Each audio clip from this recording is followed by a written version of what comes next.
And there were so And many. that's so important because I don't want couples to think that just because I'm outside of the home that I don't have home chores or duties there, because that is so important that we work together to take care of whatever is needed in the home. And the thing about me staying at home, obviously not every day like you did, but it grounded me in just how big of a responsibility this is. Yeah, you got the little personalities you got to Yeah, deal yeah, with it's a every day. lot. It It's a is. lot, you Yeah. know. And, Ve- and I remember some of the stories about, hey, Dad, you're not doing it like Mom. That's not how Mom does it. I mean, it was fascinating. It was fascinating. So couples must give one another permission and encouragement to be both parents and partners. And I'm leaning heavy on because here's what I'm saying, guys. It's hard to have. Tell me if you think this is possible. Is it possible to be great parents if you're not great couples, if you're not a great husband and wife? It would be very difficult. So maybe it's possible, but it's not probable.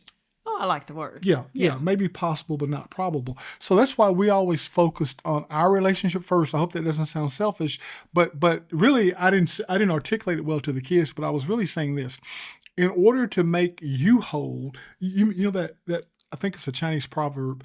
In the broken nest, there are no whole eggs. Yes. So, in order to make you guys the very best that you need to be, your mom and I have got to be the very best that we can be. So, sometimes that may come off to you like, Sylvia, and be quiet. Hmm.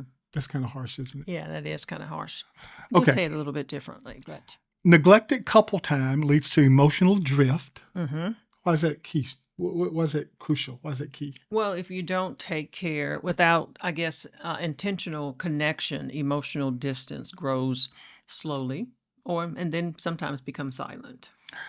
Okay, so what I hear you saying is you could drift apart and not even know that you've drifted apart. Exactly. What began as just a busy season can become a long-term pattern and of disconnection. And you know what? It's so easy to do because one of the ways that Satan works to divide us is substituting good for great. So he doesn't always try to attempt us with bad things. Hmm. Sometimes it's like here's a good thing, but that's standing in the way of a great thing. So let me put it like this: it's a amazing thing to nurture and care for and grow your children, Yes. make them into little image bearers of Christ. Now, not like y'all, not image bearers of you, but image bearers of Christ. Ultimately, I'm not trying to create people that look just like me. I'm trying to Exactly. create people that look just like Jesus. So oftentimes if you're not careful, you'll be so distracted. Hey, I can't spend time with my wife. I can't spend time with my husband because I'm so busy being a parent. And I know there are seasons when that happens, but that should Right. be the exception, not the rule. Right. Even when at the beginning, let's just say the mother is nursing or something at the beginning, they've had the babies, the mother's nursing, she's the primary, I guess, giving the baby Mhm. the The breast. caregiver. Right. However, it is also important that she brings him in on that, bring the man in on just maybe skin to skin touching, for the baby to connect with him, and she could pump also and then give him the bottle to help. It's important that he's involved even though she's the main caregiver. Totally agree. Totally agree. Many couples feel more like roommates uh, than teammates or lovers. So often you just when in the season when the kids are demanding so much attention, it's like me and my wife are just kind of living together. We're just roommates, and we even forget that we're teammates, and we're even more than that. We're actually lovers. So talk about that a little bit, Teresa. So over time, life demands a lot. The Okay. children, let's say, the work, bills. Sometimes people are in ministry, and you get into this kind of routine. So you can casually shift to a couple relationship from a romantic kind of relationship to just functioning partnership, Okay. and that's just surviving, living, not growing and enhancing your relationship. They just manage the home. They have divided the responsibilities. It's just that grind, and we don't want to do that. But the intimacy, the passion, the emotional connection that once defined their relationship, it kind of begins to fade. And we really don't want that to happen. Let me give you a real example about being intentional and about how busyness can mess up this relationship, which messes up the whole family.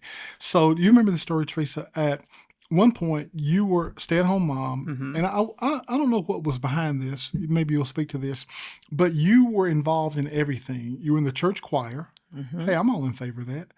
You were part of the prison ministry. I was. Hey, I'm all in favor of that. What else were you doing? Just the WMU or Yeah, women's. various organizations. So I came to you one day and we had this conversation. And guys, this is a lesson as I'm attempting to lead this family, as I'm attempting to coach this family. I'm leading my family as I'm being led by Almighty God. So the Lord spoke to me with some things which I came and shared with you. I said, "Hey, Teresa, you're doing too much." I was. And you said to me, "Are you saying that being in the choir and the children and the prison ministry and whatever, you worked in the nursery? I sure did. You work in the nursery? did. Are you saying that these all aren't good things?" I said, "No, I'm not saying these aren't good things at all. But what I am saying is your primary responsibility, our primary responsibility is to our home and these children.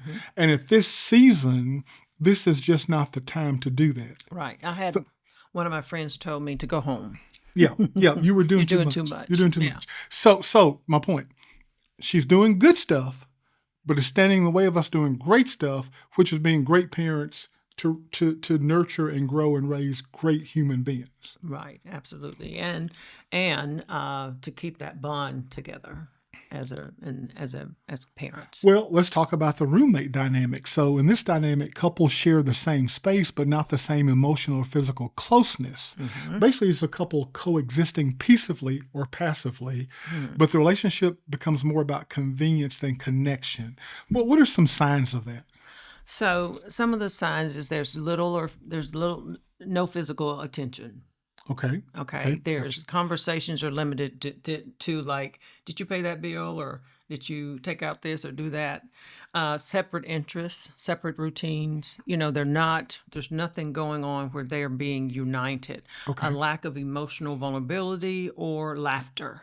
And laughter is a big thing. And we need to be able to laugh and enjoy each other's company. And if you're not doing that, I'm thinking, what is happening under the surface? Yeah. And then, there's just so many things that happens when we're functioning as roommates and we don't protect our relationship. Then, and we talk about same jersey, same team, but let's talk about some things you want to be careful with the teammate dynamic. But there's some things like we just make decisions together, but we rarely date each other. That's not good. No. Conflict is, will you take that? Well, conflict is managed, but not deeply resolved or healed. So it's still hanging out there, causing a problem or causing some kind of feeling that's not good. And what else? What about affection? Feels like an afterthought, not a priority. Okay, so these teammates are, when you're just teammates, but not teammates and lovers, you're great co-parents or life partners, but you're not emotionally or sexually connected. Yeah. Now, how does that happen gradually? And I guess we should have labeled this warning signs for parents. Yeah. Parents beware, because again, we encourage parents. We encourage having children for those couples who are able to, and for those couples who can't, we encourage adoption. But what are some warning signs, kind of how this happens gradually? So children and careers demand constant focus, and physical exhaustion and the stress that we talked about diminishes an energy to be romantic, Okay. or to have that romance feeling. Hurt feelings and unresolved tension, which I said had to be if there's something out there hanging out there, they go unaddressed, and so they continue to build. And anything that's not that's negative and it starts to build, it causes a major problem eventually. And then you mentioned that intentional connection takes a backseat to getting things done. Yeah. So the cost of staying in roommate or teammate mode, the negative side of that, because we are in the same team, emotional intimacy weakens. desire and passion phase, which we mentioned that a little bit earlier. Resentment or loneliness And let's grows. talk about that because Okay. that's a big word today, Which one? loneliness. Oh, okay. Okay. And you can be lonely in your own relationship, and that's when I know that you guys are not spending time together. You're not, you don't have that connection. There's not enough physical touch or emotional attention. Okay. Okay. Vulnerability feels unsafe or irrelevant. So there's something there that has caused that to Hmm. be sticking out there. So we have to clear all of that up before we can get to a better place to rebuild, to get ready to rebuild that connection, that romance, and that's what we want to do. And then you have couples going eventually like, what happened to us? Yeah. What happened to us? Okay, that's Right, cool. That's right. cool.